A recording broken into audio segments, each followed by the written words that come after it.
ఎవరు నిన్ను ప్రేమించరు, ఎవరు నిన్ను పట్టించుకోరు, ఎవరు నిన్ను అర్థం చేసుకోరు. నీ వాళ్ళే నిన్ను ద్వేషిస్తూ ఉన్నారు. ప్రేమ లేని ఈ ప్రపంచంలో బతకడం ఎందుకు? నువ్వు చచ్చిపోతే పోయిద్ది కదా.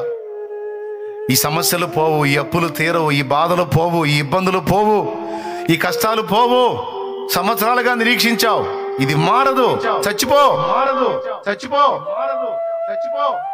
కాసేపు కళ్ళు మూసుకో, 5 నిమిషాలు కళ్ళు మూసుకో, అసలు ఈ బాధలే ఉండవు. హాయిగా వెళ్ళిపోవచ్చు ఇక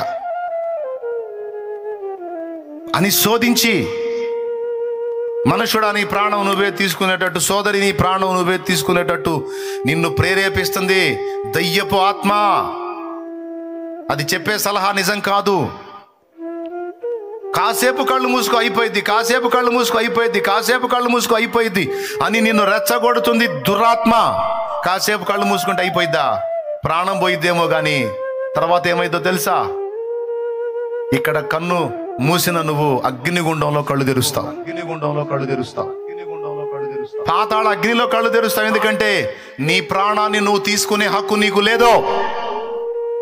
నీకు ఈ జీవితాన్ని ఇచ్చింది దేవుడు, దాన్ని ముగించాల్సింది కూడా దేవుడే.